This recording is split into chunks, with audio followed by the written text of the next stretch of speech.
protesting the Super Bowl. I'm guessing you weren't protesting Bad Bunny or the Seattle Seahawks or. No, even though they beat us, like, yeah.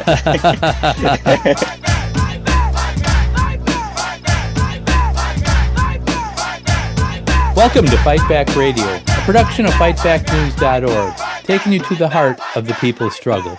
I'm your host, Richard Berg, and today we're going to be talking about immigrant rights, Trump's attacks on immigrant rights. We just got news, in fact, just today, it'll be old news by the time we air this probably, but that Trump is pulling out the bulk of his people from Minnesota, which is a huge victory.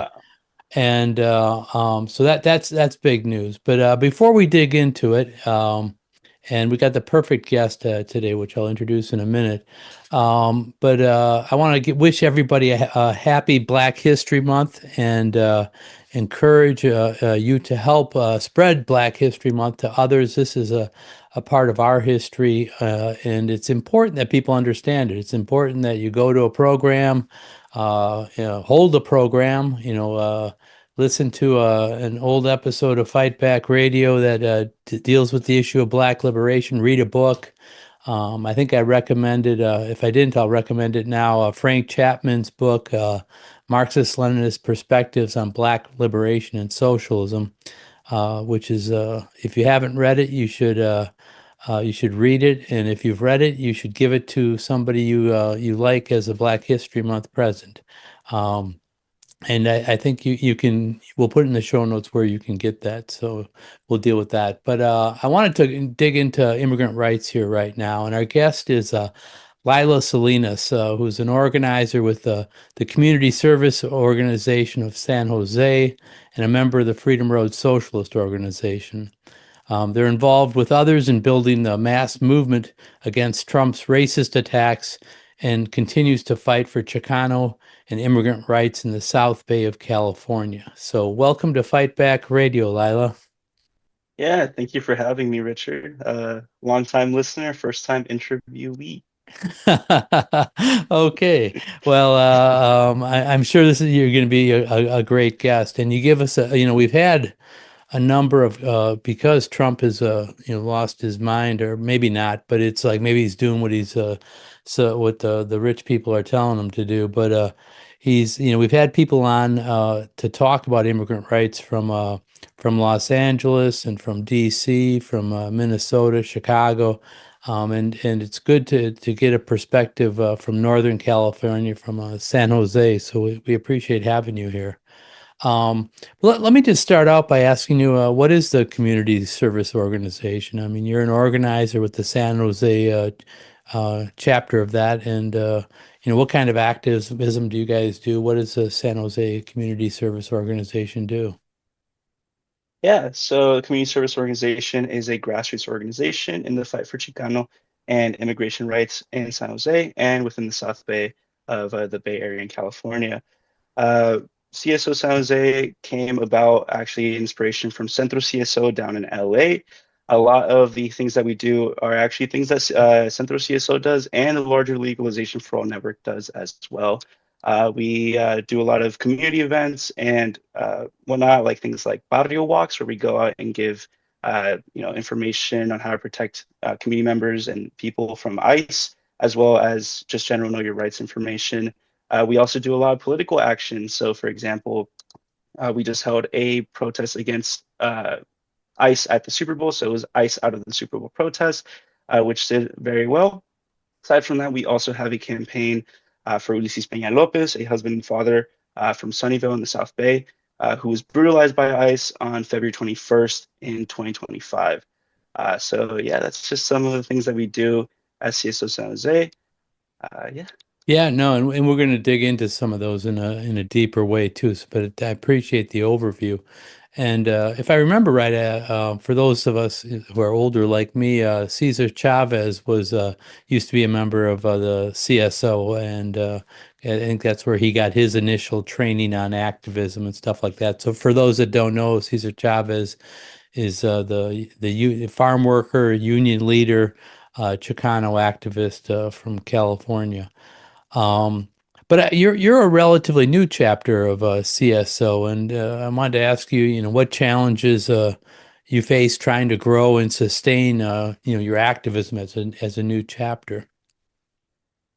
Yeah, it's actually interesting that you brought up the you know Cesar Chavez. He actually was used to be, I think, the executive director of the CSO chapter in San Jose, and eventually left to join the UFW. And Dolores Huerta founded the chapter in Stockton, which is in the Valley here in California. Uh, but yeah, we're a completely new CSO, kind of just based off of the Centro CSO, the new CSO in LA. In fact, a lot of the pillars and things that they have in LA, we've kind of adopted ourselves. One thing though is that I feel like our development has been completely different. The CSO in San Jose kind of fizzled out, while the Centro CSO, I think, was uplifted by Carlos Montes, who is a longtime activist and Chicano activist. So he already had a lot of ties to the community.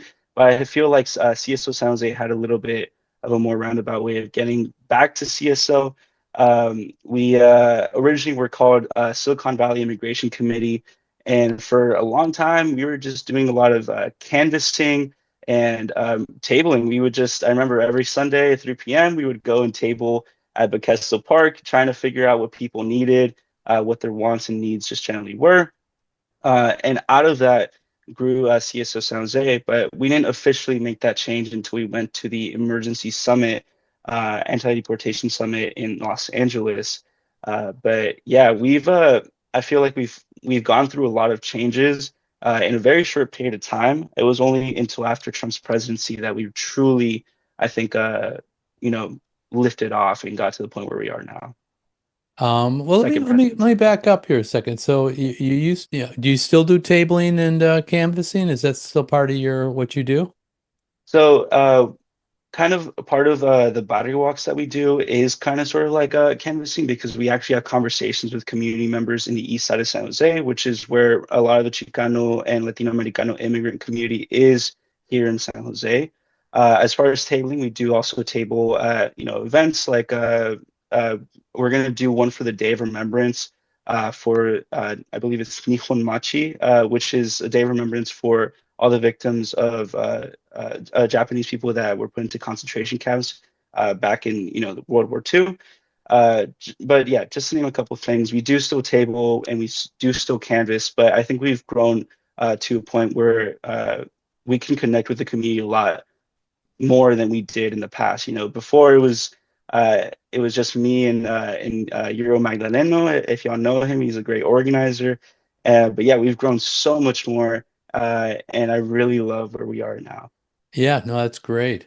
Um, well, I mean, but it's something to think about too for people that are just starting out somewhere, because to get the pulse of the community. I think those are good ways. Often people tend to talk to themselves a little too much, and if you're sitting at a table on a street corner or knocking on a stranger's door, they'll tell you what they think. And but I want to ask you about the barrio walks, and that seems like something very specific that you all do on a regular basis. Can you give us what is a barrio walk? Why don't you let me just start there? Yeah, for sure. A barrio walk is, or also known as Caminata del Barrio, is essentially just a neighborhood walk.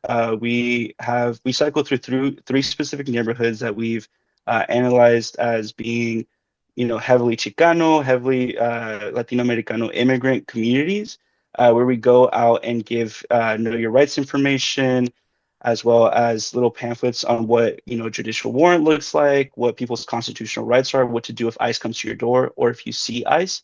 It has the rapid response networks nowhere on there. If your city doesn't have one of those, it's essentially where people call to see, if they spot ICE, and then they send out people to observe and make sure that ICE is there, and they confirm it and send out mass text to the community, letting people know that ICE is conducting operations somewhere or someone just got detained, which is honestly a really great resource. But the reason that we actually do these boundary walks is, and in these neighborhoods specifically, is that if there's ever an escalation like in LA and Minneapolis and Chicago, that the people there know what to do if they see ICE, what to do if they come knocking to the door, and just to make sure that our communities are protected from ICE. Okay, so you're building, and we call them rapid response networks, but you're doing that on the front end here. I mean, in San Jose, and I think that's effective too. I know when ICE first came to Chicago here, many of the organizations had done similar stuff, and there was complaints by Tom Homan from Homeland Security and Christy Nome, where they said, "Oh, these people, they know their rights. This is a problem. Yeah. They won't open the doors for us. We can't barge in." And they were expecting something different. But I want to circle back to the barrio walk. So you go into the neighborhood and you're rotating through these three neighborhoods that you've identified. And what kind, you pass out the flyers. What kind of response are you getting from folks? Where do you pass them out? Or you just standing on the corner passing out flyers? Or you going to No. businesses? Or how does that look?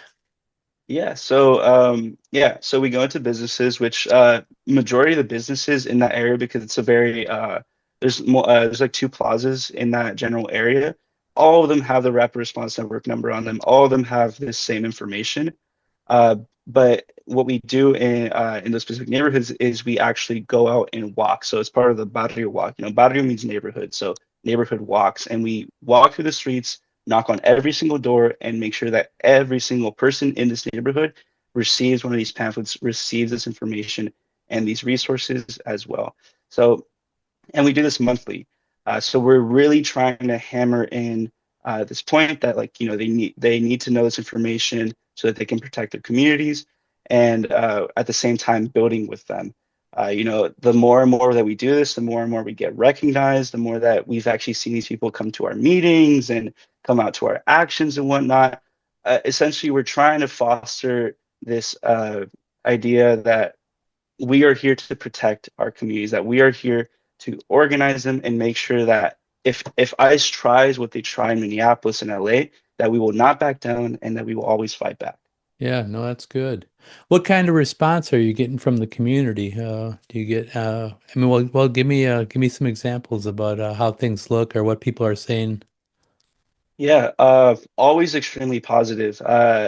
Every single conversation that we have, people are really thankful that we're there, that we're giving out this information. Since we keep going to these same communities, they keep, like saying like, "Oh, hey, what's up, CSO?" Right? Like, they're really happy to see That's us, that great. we're That's out, great. It must doing make this you with feel you. good. Oh yeah, it feels great. It honestly, it feels really amazing, knowing that, like, I mean, first of all, people are happy to see you, but also that they remember not only us, but the information that we've given them, which is ultimately the most important thing, right? Um, and yeah, so our eventual next step is hopefully having house meetings within these neighborhoods, because, you know, one thing that we noted is that although we have meetings in a building that's within the east side, people, you know, I think people are still a little bit scared to go to like some of these things, because ICE has been forming this campaign of terror against these communities. So we're really hoping to have a house meeting where people feel a lot more secure, where people feel like they can actually go to this event and not be worried that some sort of like ICE sting operation or something. But yeah, that's part of the work that we're doing. Yeah, no, that's something that's again, and I'm guessing this is true around the country, but it's true in Chicago. It's like people have been as the fear of ICE happens, people stay home. The small businesses suffer. People don't send their kids to school. It's a complete disruption of our whole society. And so yeah. But it seems like also this is a way for you to build. You mentioned there was just a couple of you to start out with. You're restarting a new chapter, which is not an easy thing to do, I know. Um, but so the barrio walk seemed to be a key strategy. Is that working? Are you getting people? I mean, it sounds like you're getting people to show you some love. Are you getting volunteers and people to say, I want to join CSO? Oh, for sure. I think again, like, we've experienced massive growth from the beginning of 2025 till now. Lots of people are coming out to these battery walks. We're getting new people every single time. And for the Super Bowl coalition and action we actually also did some body walks with other community members and organizations.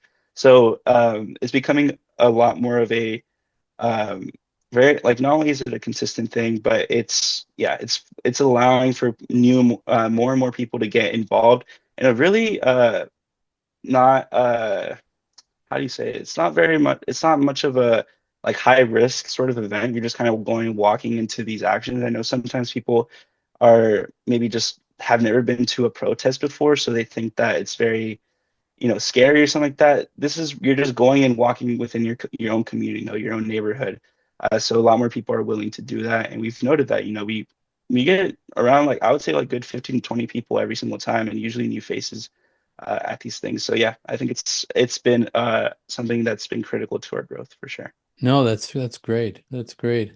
I want to get into the Super Bowl in a minute, but before I do, I want to ask, what is the ICE presence? They've been doing these surges in some cities, LA and California and Chicago, whatever. But I'm not, sure what how ICE is if they've had a presence in San Jose or in the South Bay or even in San Francisco for that matter. Um, could you talk a little bit about how what their presence has been and what your response to that has been and how you've been, how you've operated in relation to ICE and Homeland Security? Yeah, for sure. So ICE is not as bold as they are in other cities. They do definitely have a presence. They have multiple ICE offices in South San Jose and Gilroy. It's the city that's a bit south of San Jose, which is a lot of like farmland and whatnot. Um, and they mostly just do what they've kind of been doing before, where they kind of like stalk people, get the routines, and then go and detain them. But one thing that we did notice an escalation is when after Trump was elected president, um, there was this case of Ulises Peña Lopez on February 21st where he was brutalized by ICE. They broke his car window, dragged him out of his car, broke his ribs. He had to be hospitalized. And then in the middle of the night, they took him to Golden State Annex, which is a detention center that's about 3.5 hours away from San Jose in McFarland, California, which is, I think it's going to be a little bit closer to Los Angeles. Uh, So but it's a long yeah, drive, 3.5 hours. Wow. yeah, So and it's not easy the for people to get there or whatever. Yeah. So not at go all. ahead. And he has a daughter and a wife who now unfortunately is a single mother because he has now since been deported. It's very, very unfortunate. It's downright horrible. And uh, these that 3 hour drive is something that obviously they only get to see him once a week, so they have to make that drive. Uh, and one thing that we were actually a bit worried about within our campaign was that the potential of them moving him to Texas. So instead of a 3 hour trip, it'd be a 3 day trip, if they were driving. Or they would have to fly every single time, which is just not something doable, especially for a single mother living in the Bay Area, which is very, very expensive. But yeah, aside from that, ICE kind of has honestly toned down a lot of the things. They stopped those attainments after releases because they saw that there was like this mass upsurge of protests. CSO led a lot of protests. Um, you know, immediately after Trump's inauguration on January 20th, as well as when this happened with releases, and there was multiple protests after that. So we saw a noticeable decline in ICE detentions though what they shifted to instead and what we kind of saw in San Francisco with those courthouse detainments was that they detain people at ISAP offices or the Intensive Supervision Appearance Program. It's essentially an office where people have to go and do check-ins, if that's deemed necessary for their specific immigration case. And essentially they lie to people, tell them that they need to come in, and then they just arrest them there and then take them to a detention center close by. The closest one to us, though, is McFarland, or sorry, I believe, yeah, the Golden State Annex or California City. One of those two, those are the most closest to us. But yeah, that's why we've now employed a tactic of doing ICE office watches as well, where we actually go and hand out the same information we do at battery walks, letting people know that hey, they've been detaining people here. If there's a possibility of rescheduling, or if you can bring your lawyer with you or someone with you to get your information out, that'd be really great because otherwise, they get detained and no one even knows where they went. And that's way worse than at least having like your lawyer or someone there to take your information down. Yeah, no, this is particularly underhanded, and we've seen this, I think, around the country. But it's where they, for years the right wing has been saying, well, they should come, they should just follow the rules and come into the country legally and whatever. And these are people who have done exactly that. They've, they've come in and they've said, look, I want asylum or whatever the situation is, or I want to be here for this and that. And they said, okay, well, we'll let you into the country and, process you and figure it out. And then when somebody goes to, since Trump got elected, they've just been using this legal process to snatch people and send them away. And I think they've been doing that all over the country. So not just in the places like Minneapolis. Um, but I think also, I mean, some of what you've said, and I think this is true around the country. We started off the show with, saying that the Minneapolis that the surge of the Midway Blitz or whatever they're calling it is they're pulling the ICE troops out. I think they're going to leave us the same number that they typically have there before Trump was elected or whatever. But this is because of the movement. This is because of the kinds of things that you are doing, that others, are doing in Minneapolis and people are doing around the country. That as we push back, that they're seeing that they can't get away with stuff. And in my eyes, it seems that Trump's losing the country. I mean, when he got elected a year ago, he had overwhelming support, and on this issue, overwhelming support, to be honest with you. And a lot of progressives were not were depressed or whatever. But the smarter ones like you were said, look, let's go out there and fight back. And it's made a difference. And I think he's lost the country at least for now, and hopefully that'll continue. Um, Anyways, that was my rant. I want to ask you about the Super Bowl. So you were protesting the Super Bowl, which is, I want to ask you about it. The Super Bowl was in Santa Clara, I think, this year, where the San Francisco 49ers play, which is just a stone's throw from San Jose. And so, I'm guessing you weren't protesting Bad Bunny or the Seattle Seahawks or No, even though um, they uh, beat us, like yeah. Yeah, no. so yeah, I'm not. We have maybe we should do a sports show someday, Yeah, but we right. haven't done that yet. But okay, so yeah, so the NFL. How does this relate to Central CSO and your fighting for Chicano or immigrant rights? Yeah, for sure. So, the way that relates and the reason that we protested in the first place was because Christy Nome she was giving an interview or something about uh, they mentioned something about Bad Bunny being giving a performance at halftime, and you know, obviously, racist that she is, didn't like that Bad Bunny was going to be performing, even though Puerto Rican American, quote unquote. Uh, oh, not quote unquote, American, right? And so she said that ICE was going to be all over the Super Bowl, so that's why we said, you know what, we're going to plan to protest the Super Bowl. We knew that Santa Clara was really close to San Jose, and if there was this mass surge of ICE agents, that it would undoubtedly be very terrible for people who were going to be, uh, yeah, anywhere near the Super Bowl. We weren't expecting that the people, actual attendees would be the ones detained. It would be the people in the surrounding communities, like El Viso, for example, that does have a high immigrant population, and just San Jose, which generally just has a really high population of immigrants. I believe it's over 40%. We're going to be the ones most affected. So that's why we felt that it was very important for us to be protesting this and demand that ICE be out of the Super Bowl, that ICE has no place at the Super Bowl, and in fact anywhere, whatsoever, San Jose, Bay Area, all of the United States, right? So we felt that it was really important to go to the Super Bowl to show that we're there, that we will always stand up and fight back against Trump's racist billionaire agenda, every single time that they try to do something like this. And yeah, so that's again, we were standing up for immigrant Chicano communities by doing this. And yeah, that's why we went to the Super Bowl. No, that's good.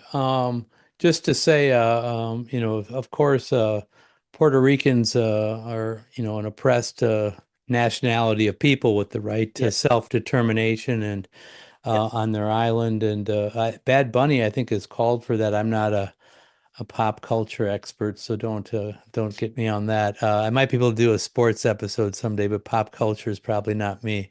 But but all Puerto Ricans are, if they come to the mainland, are automatically citizens, and so this is just racism and craziness. yeah, Just to clarify, but the protest and the protest against racism and craziness is the action of sane, moral peoples fighting for their rights, and so it seems like it was a good it was what important that you did this. Um, can you talk a little bit about now you didn't do this just as CSO. You put together a coalition of there was many groups involved in this. And so can you talk a little bit about once you decided to target ICE and their crazy statements about the Super Bowl, how'd you go about planning it? What were your thoughts about it, and the discussions within the group, and who'd you reach out to, and who ended up being part of the coalition? yeah, for sure. So yeah, it wasn't just CSO who went to this protest. It was a coalition of a bunch of different organizations from all of the people's movements. So anti-war, students, we had labor, we also had a bunch of like immigration rights like organizations, varying different progressive forces. So the reason that we wanted to have this coalition in the first place is that we knew that an event that would have, hundreds of millions of views on it, it would be one of the biggest events in the US. We knew that we needed to have a unity among multiple organizations to build a united front and to be able to organize a action of this scale. So we united all of those people that could be united, right? And we all had one goal in mind, which is to protest ICE out of the Super Bowl. Uh, and yeah, it was honestly very easy getting all these people to organize all together. I think it was over, I believe, 30 organizations all Wow. together Okay. within the coalition. And yeah, we had begun organizing months before, and yeah, it was really honestly smooth sailing. We've have been in coalitions before where sometimes there's some disagreements about something or whatnot, but honestly, it was very easy. All these people had been fed up with Trump, are just completely done with his racist and billionaire agenda, and ultimately just wanted to stand up and fight back. And yeah, it was honestly great. And because of all these coalition members coming together, we're actually eventually going to be we're actually pushing to continue that work, to continue that united front into something called SJCAT, the San Jose Coalition Against Trump, which yeah, I hope to talk about. Yeah, yeah. Well, I want to get there, but let me ask you a little more about the protest first. So, okay, so Trump is whatever for all the evil things that he's doing and headaches he's causing. The one good thing might be that he's bringing us together and uniting us against him. And Mhm. some of the issues that we've disagreed with on in the past, we can unite on an action against him. So, talk about the day of the Super Bowl a little bit and. What happened that day? Walk us through it. From the start to the finish, and how it actually looked. And it sounds like it was a successful event. It truly was. This was honestly, I don't think it was probably like the biggest event I've ever been in terms of like people, but it was definitely uh, you know, where I've seen the most amount of unity In terms of like the diversity of people within it, we saw people from all walks of life within this crowd. And again, all these different organizations coming through. We saw massive support from the people, going to the Super Bowl as well.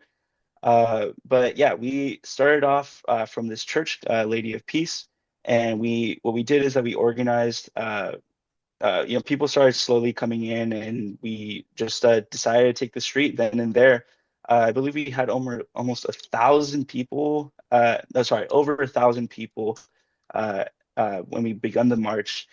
And yeah, we just decided to take the street. We knew ahead of time. I actually got there around like 11 in the morning, even 11 a.m., even though the action started at 3 p.m., that there was going to be a lot of traffic, and there was.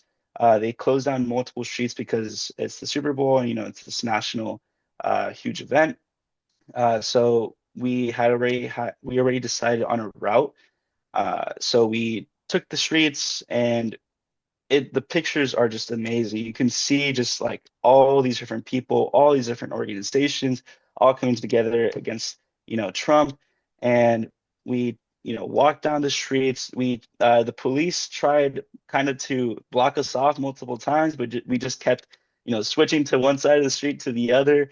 But we knew that they most likely weren't going to let us to get all the way to the actual stadium. So we had in our route planned places that we would stop if we saw that there was no way to continue, because we didn't want to be either kettled or we wanted to keep it a safe event. Could That's you why we could you also say had. quickly what kettling is for the Fight Back Radio listeners that may not know that? Yeah, for sure. And you can correct me if I'm wrong, but kettling is essentially when cops isolate the crowd and basically surround them completely, and usually escalate the situation, start bringing out batons, tear gas, beating them up. Police do what they normally do, brutalize the people. So we deem the only real good tactic to prevent this from happening is being very agile and just moving quickly. And having that route was really great. We also had a ton of security. So, we had a lot of tactics to prevent that from happening, because they had so many different modes of transportation. They had these little golf cart things. They had like they were on horses as well, which eventually is what made us stop, because they barricaded uh, most of the street going up to the stadium, and they also had a line of these cops on horses and a bunch of cars and everything. So it was actually perfect for us, because we stopped exactly where we thought that they would probably stop us, and it was great. We set up a program there, had a list of speakers from uh, CSO students, SDS, Students for Democratic Society, shout out to them, San Jose Against War, Anti-War, the Freedom of Socialist Organization, SEIU, multiple SEIU speakers from Local 521, UHW, and we also had, uh, forgetting, she was also multiple just SEIU uh, members speaking on our program. So that was honestly really amazing. Just having all these people talk about legalization for all. It was really great as well. We had a lot of the union speakers talk about legalization for all. So that was really beautiful to see that, like, that movement for legalization for all has been growing as well. Then after that program, we marched back. We kept chanting, no more money for ICE terror, ICE out, wide variety of different slogans.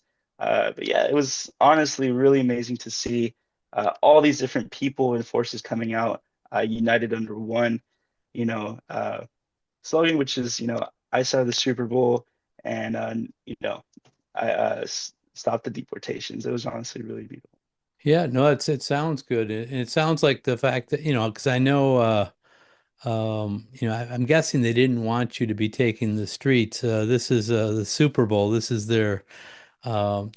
every year. This is the main circus for the rich people, I think, in the United States. And Well, I'm no no I'm not against any football fans. I'm one myself, but I look at the price of tickets for the Super Bowl, and I know my friends aren't going there, and Yeah. so that's a different group. And so when you start rattling their circus, it's going to get some. So the planning in advance, it sounds like it paid off for you, and the work you did in coalition building. I mean, to have all these SEIU, Service Employees International Union, local unions, along with a left like Freedom Road and SDS and anti-war, it seems like that's impressive. To have a common, we all stand against ICE. We all stand for immigrant rights and for Chicano rights. That's impressive. Um, so now you had this big protest. It was successful. So now you can just put your feet up, smoke a cigar. Um, no, I guess not. What are the next steps? What are you thinking next? Well, the next steps is not to put our feet up, but to put them down and stand up. We gotta fight back, continue to fight. That's what we're trying to do with San Jose, the San Jose Coalition Against Trump. So all of those, organizations that were in the Super Bowl coalition, we're pushing to start a new coalition against Trump, where we continue that fight. So if hopefully this never happens, but if there's, attacks like in Minneapolis or LA, that we will be ready, that we will fight back every single time they try this again and again.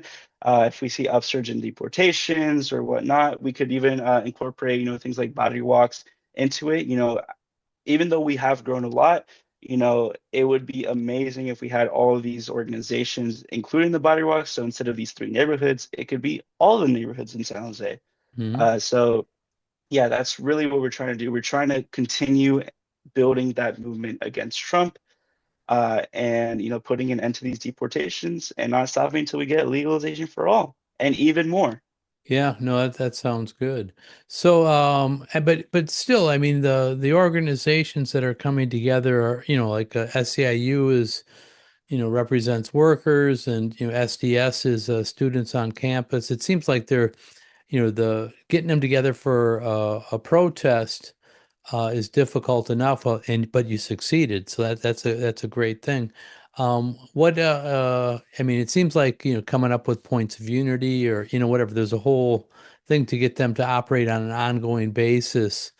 Um, and what kind of strategies are you thinking about, or how are you trying to pull people together, or to keep working? What are these discussions looking like? Yeah. So actually, something that I didn't mention about the Super Bowl is that a general theme about the whole Super Bowl action was that, immigrant rights and, immigrants and Chicanos, Latinoamericanos are being, uh, you know, attacked right now, but they're not the only ones being attacked. All of the people's movements are being attacked, and all oppressed people are being attacked under Trump's agenda. So that's why I feel like we were able to gain so much unity among workers, among like all these like other movements, anti-war students and whatnot. So what we want to do is continue that, continue that unity under the banner that we have to fight back against Trump. And so the way that we're going about that is that we're stating that this is explicitly a action-based coalition. We will have some points of unity as well, which we are hoping to vote on. We're actually going to have a meeting next week. And we actually got a lot of inspiration from the coalition against Trump in Chicago, which I think y'all did like over 100 different organizations, which I think is really amazing. But one important thing as well is bringing in the South Bay Labor Council, which is this council that oversees, I think, over 100 unions in the South Bay, which we think is something that is going to not only uh, solidify us as a coalition, but even, launch us even further. It's really gonna honestly help us because we understand that it's not, again, just immigrants and, Latinoamericanos and other oppressed people who are being, uh, you know, attacked, but is all the workers in the US. If you're not a billionaire, you're being attacked by Trump's agenda. So, uh, having like these like mass, unity like within like all these organizations, all these unions, all these different movements is going to help us and continue that fight and build that united front. Yeah, no, I think that's perceptive. I think that's we I mentioned at the top, this is Black history. Um, that's the history. I think when the working class and oppressed peoples stand together and lead a united front against against the uber rich, the monopoly capitalists, whatever you want to say, that's when we make real progress. And that's really the story of, you mentioned Cesar Chavez and Dolores Huerta and the early mothers and fathers of your chapter of the San Jose CSO, but it's also true, like Frank Chapman's book. I think actually that's the theme of that, is that when Black people in labor stood together, they made progress. And you're right. Here in Chicago, shout out to the coalition against the Trump agenda. We actually had some struggle. I'll say this, early on, because the coalition. Came together mostly for the March on the DNC. That was the group that before, in the March on the DNC, the Democratic National Convention, was a march against the Democrats, and Palestine was a central issue to it, and what Kamala Harris and Joe Biden were doing, was genocide. But organized labor was mainly inside the Democratic Party convention. So after Trump got elected, we had to pivot and have all kinds of conversations with people to say, "Hey, look, we need to work together. This guy is been not good for us." And as he attacked immigrants in Chicago, and other people came together, May Day protests came together. That was something. I think this year we're going to see big May Day protests again around the country, certainly here in Chicago. So yeah, I think that's an important thing to do. Let me ask you though. I know right after Trump got elected, there was attacks in mostly in Southern California, um, and David Huerta. I don't know if he's related to Dolores Huerta or not, to be honest with you, but they have the same last name. Yeah. Um, but he's a SEIU leader who was arrested. Also, Alejandro Oriana was arrested, and excuse me, the CSO did a lot. He was a CSO member and a Teamster, and a lot of work was done on behalf to try to get both of them free, which seems to be successful. And so, can you talk a little bit about, how those kinds of things, like the thing in Los Angeles and being connected, to the other CSOs and legalization for all, how that's impacted the work you're doing in the CSO in San Jose? Yeah, for sure. Um, you know, uh, just to, start off this, I just really want to emphasize how much legalization for all and Central CSO has um, not only helped us grow, but also just how fundamental they are to us. The legalization for all has a set of pillars that, if you don't mind, I'm going to just say right Please, now. please go. Um, which is legalization for all, no racist border wall, no border militarization, and no more deaths at the border or anywhere, stopping the exploitation of undocumented worker, stopping the deportations and separations of families, and stopping the violence of undocumented workers. These pillars are again fundamental to who CSO San Jose is. Uh, it informs our work just a lot. It's something that we tell we show this to every single new member of CSO so that people know what we stand for and what we are fighting for. So again, CSO, Central CSO is an inspiration to us, and we are really trying to follow in the footsteps and even hopefully surpass them. No, but the Legalization for All network as well has also allowed us to connect with other organizers from all over. We know that perhaps like what's happening in Charleston, South Carolina, or Aurora, Colorado, aren't probably the exact same things happening in San Jose, but we can definitely learn from the things that they have gone through, wins and mistakes alike, and apply everything that we've learned to San Jose. And I think how like Center CSO and legalization for all has helped us a lot. Um, but the attacks on LA are actually also equally important to us as we've seen what how a well organized united front can fight back against the whole federal government. They sent National Guard, they sent Marines down there, and they fought them back. That was crazy. They are really holding it down in LA, and so is Minneapolis as well. As you just mentioned, they're taking out those, what was it, like 3,000 troops or something, or 3,000 ICE agents or something. I think that is amazing. So seeing how, like, again, like a well organized united front can repel these sort of attacks, we are definitely taking that to heart, and we are definitely going to implement that in San Jose.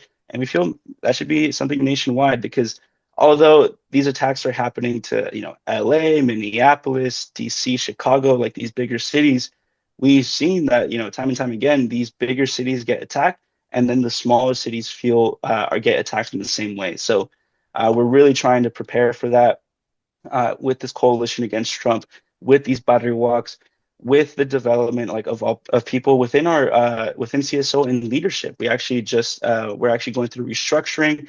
We're going to have two layers of leadership to make sure that we are developing the people within our organization to make them better organizers. Uh, yeah. Yeah, no, that's interesting. After the attacks on Los Angeles that we just mentioned here, the legalization for all called for a Southwest regional meeting. And I don't know if you were there or not. I should have asked you before. But could you talk a little bit about why they did that? And was it helpful? And has it brought people closer together in the Southwest organizations in terms of sharing information and or whatever? What was good, or what problems were there with it in your view? Yeah. So I think that that summit was, again, something that is fundamental to who CSO is now. A lot of the lessons that we learned from there, we've applied it to our city with great effect.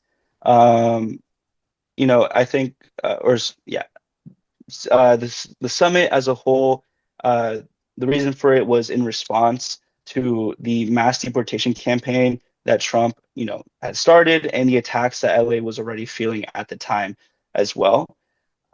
And this summit was really important for us. I did go to the summit as it not only allowed us to hear from longtime activists and amazing organizers, Sol Marquez and Carlos Montes, but it also allowed us to connect with other people nationwide. I got to meet people from CSO Aurora out in Denver. I was able to meet a lot of different other immigration rights organizations from Tacoma, Seattle, Dallas, I believe, like so many different organizations from nationwide that, again, like all this information, it keeps getting passed along. It's like a hub for information that people can take from and learn from, and eventually apply it to their own city. And one thing that I would definitely say that helped us a lot is learning about the importance of, like, these mass coalitions, uniting all these progressive organizations. That was definitely something that we learned from there, as well as like the importance of campaigns, like how a campaign and protracted struggle can help you grow your organization and build with people, because it's a lot easier to build with people if you already have a certain campaign values and pillars to base things off of. That way people know that, oh, what, I am aligned with what this person is saying, and I think their campaign is something that I want to work on as well. It gives people something to do and to keep them organized. Yeah. um yeah.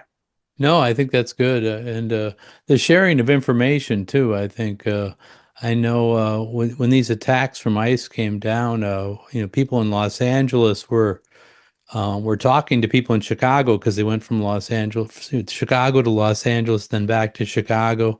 Also people in DC and now Minneapolis, each one, the know your rights, the whistles, the rapid response teams that you're getting ready to have right now in San Jose, or you're building for the know your rights. All those things were shared with each other, and it made a difference. And so it's starting to become it's kind of like, oh, people know that now, but it's like that organizers know that, but it was really, this is working, this isn't, and that makes a difference.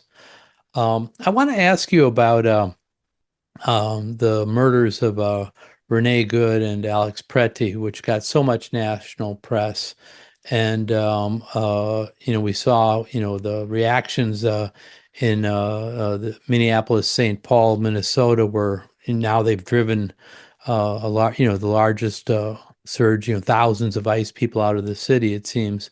But I wanted to ask you about you're doing these barrio walks, you're close to the people on the ground. What kind of effect did those murders and those ICE operations, and we saw it on, it wasn't just that, we saw it on TV, the masked guys, and the lies that, just, blatant lies, and racist, commentary after that. But I wanted to ask you, because Renee Good and Alex Pretty got the most press of anything up till now. And what was the reaction of the people in San Jose, both in your communities and otherwise? Yeah, people were enraged. For Renee Good, I believe we had an action the day after, and for Alex Preddy, we had a same day action.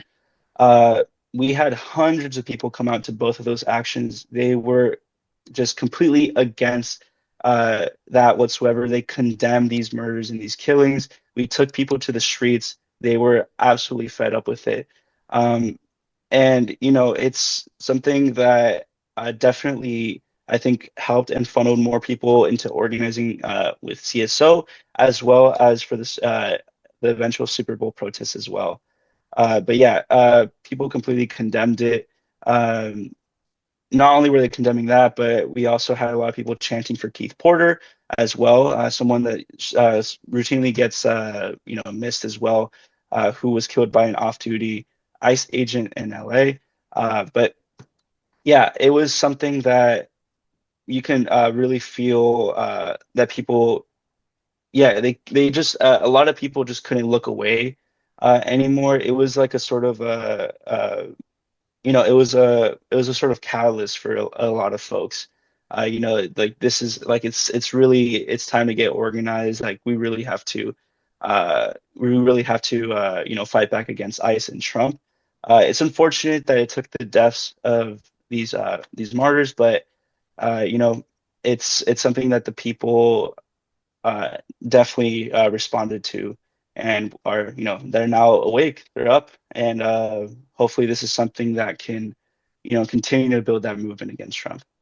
Yeah, and I think it's unfortunate for sure that two people died, but it's these deaths I think made people think also, it's not just, oh, it's just those folks over there. I mean, here you got two white people who are, people of conscience that were standing up for their community and for the immigrants in their community, no matter what race or nationality they were, and not just immigrants, for the whole community, and were killed. But it's and you mentioned Keith Porter, was a black man in the Los Angeles area, I think, and but also, like, I know here in Chicago there was raids on homes where there was both black and Latino people live, in a poor apartment building, and they just rounded up everybody, and they took, it was on TV. I mean, we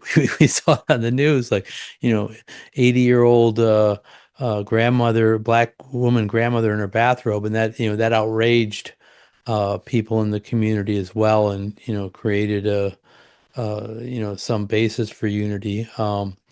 But yeah, I mean, can you talk a little bit? That was just my rant again, I guess. But can you talk a little bit about the effect of, I want to give you a chance here for, like, Trump's thing he came into office, said he's going to get the worst of the worst, and he's going to clean up immigration.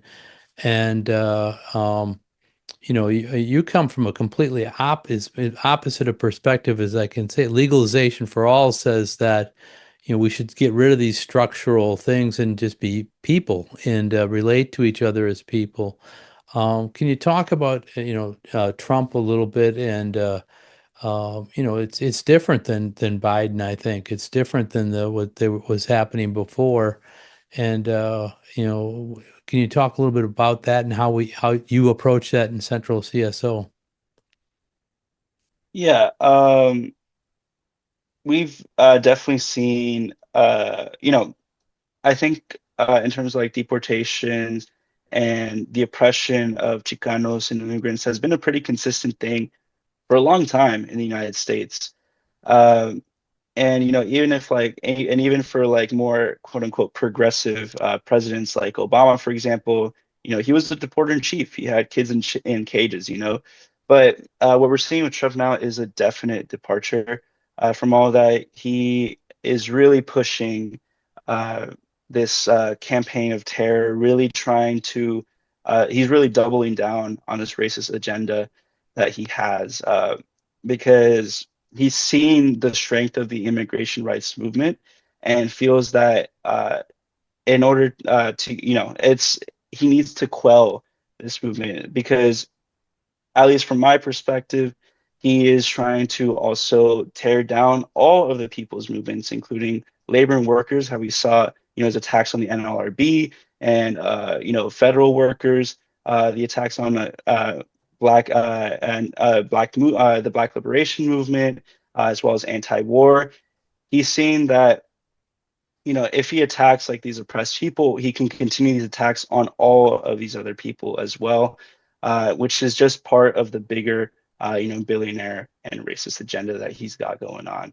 Um, but yeah, it's completely horrible, and as well as like all these killings of these people as well, because we mentioned Renee Good, Alex Preddy, Keith Porter, but there's also Cirio Gonzalez, which he similar to like Renee Good was just trying to drive away, but shot and killed by ICE. And then we also have another person like Martinez in Chicago who was shot 5 times, I believe, by ICE, and I think just gave this testimony. But yeah, completely horrendous, just horrible. At least when it was like the Democrats, they try to hide how terrible they are. Uh, yeah, now with Trump, definitely Yeah. departure. Yeah, yeah.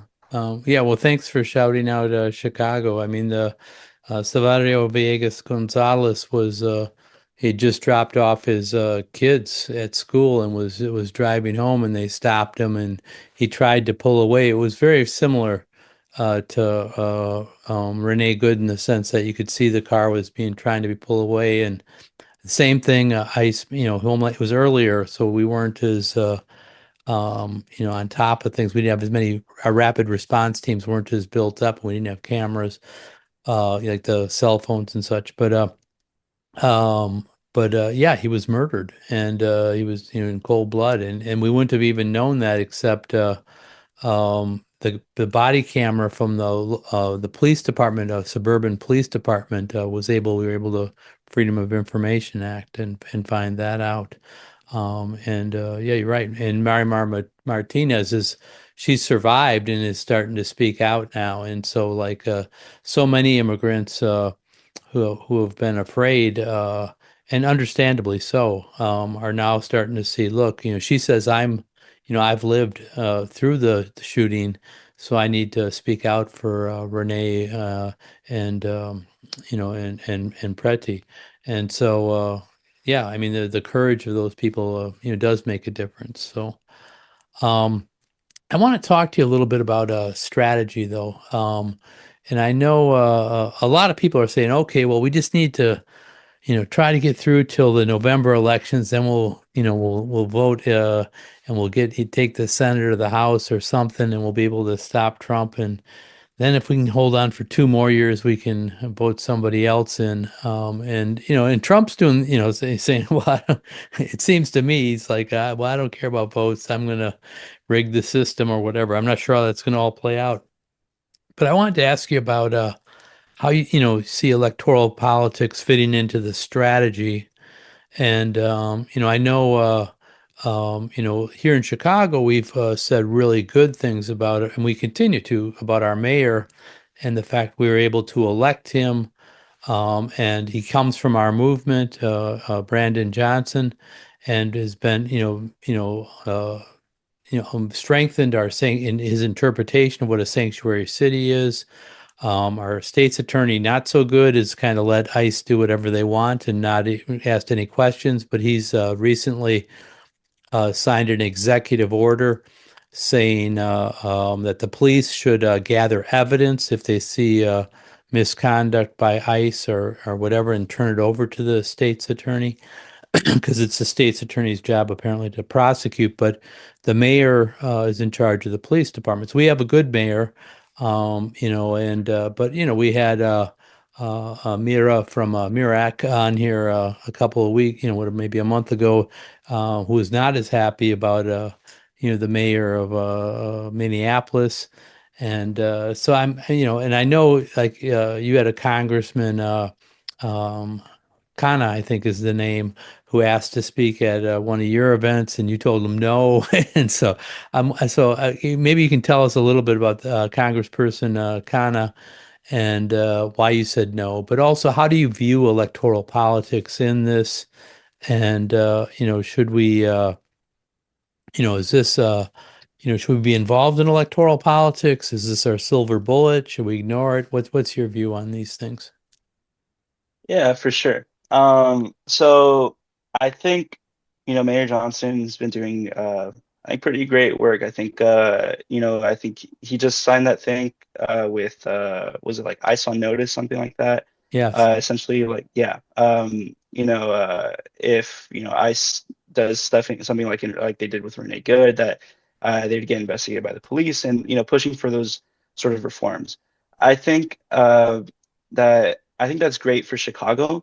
The unfortunate thing is that we don't all get a Johnson, he's I think he has a background as like part of the union, right? Like rank and file or like an active citizen in the union. I think that's honestly really amazing, but yeah, not every I'll city. give a quick plug. Yeah, He was a teacher and he was in my union, the Chicago Teachers Union, I and see. so and I was on staff with him, so I know Mayor Johnson, and Oh, you go. he was a guest on Fight Back Radio, just like you. So so there we go. But anyways, that's sorry for the interruption. Go ahead. Yeah, no worries. So that's awesome, But the thing is that we don't all got politicians like that, unfortunately. And also Chicago has a really long history. Y'all have been doing this work for a really long time. But for like cities like in San Jose, for example, CSO, it's a bit tougher to really have that immediately right now. I feel like we really have to build up to that, especially if you're still starting out. I think what's most important, and I think will always be most important, is the power of the people, because ultimately the people are the makers of history, right? So uh, that's why we try to focus on what the people want. That's why we do these battery walks. That's why we do those canvassing and those tablings. That's why we're always trying to keep in mind the needs of the people. I always like to say that I have like the people on my forehead. Like I'm always thinking about them first. They're always my first thought, no matter what. And so, yeah, I think simply it's just like, we were talking about how like, there's differing conditions within cities. I think this is like a definite one. Chicago has been like, and I think you've been with the CTU for decades at this point, right? So like y'all have been like really doing this for a long time. We're just starting out, and we're gonna get there, I promise. But right now, what we're trying to do is really just focus on the movement that the people want and what the people need, because ultimately, again, they're going to be the ones that decide your fate. They're going to be the ones that decide your organizing. As organizers, we can only do so much. It's ultimately the people who are going to enact those changes and going to build that movement. against Trump. Well said. Well Um, said. Yeah. yeah. And Uh, Congressman Khanna, yeah. what's their I want to problem? talk about that guy. Okay, so Not going to let for him our off the camp, hook. no, no, I'm not. No, I am not. So Representative O'Connor, he was the target of our campaign. So when Ulises Peña Lopez, I'm telling you, like they broke his car window, shattered his ribs, took him in the middle of the night, ripped him away from his kid, sent him to that detention center, to that concentration camp, more like. Uh, we did multiple call-ins, every action where we had thousands of people would be like, Representative O'Connor, talk to your constituent. He needs your help. What did we hear from Rokana? Nothing. For my No. audio listeners, I just did like a zipping of the lip thing. Anyways, um, yeah, nothing from Rokana, from his staff, nothing whatsoever. When he went to the Super Bowl action, he asked us to be on our program. That that was crazy to me. Hmm. He only wants to deal with us now because we're up now. And so he really tried to get on our program, try to act like he knew us, and he even had like this whole photo op. It was just craziness. But because of us calling him out in the moment, his like I forget her name, but like someone who works under him has reached out to us finally after a full year of us doing again call-ins and calling him all these different things. And the worst part is that he told me that he actually did go visit him when that is simply not true at California City because he had been transferred from Golden State Annex. Sorry, I'm talking about Ulises Peña Lopez. He was transferred from Golden State Annex to California City. And yeah, he said that he met with him specifically, but that's just simply not true. And yeah, the good thing now is that we're in talks with him, but it's just horrible because Ulises has already been deported, and because he was in this concentration camp for so long, he wasn't able to get proper medical care. So he's losing sight in one eye, and he has to walk with a cane. He was a perfectly healthy 33-year-old, 33, 34-year-old, and once he went in there, it was just terrible. And he still needs help for surgery. So that's why we're continuing to fundraise money for him. So actually, I'm gonna plug his GoFundMe. If y'all can go to Free Releases slash GoFundMe slash Free Releases, please go give him money if you can help. That would be great. It's there to support him for his surgeries, which even though he's in Mexico, still costs a lot of money, and for his daughter and wife who are living here in the Bay Area, which is expensive to say the least. So if y'all could help out with that, if you can add them to the show notes too, that'd be really great. Sure, absolutely. Um, We'll do that. so we're in talks now with Rokana, but he's been deported already. But it's something that we're going to continue to fight for his daughter and his wife as well. No, it underlines what you had said that the people power, it's like when you build up the strength, then all of a sudden these opportunist politicians say, "Oh, I'm with you," and yeah, whatever.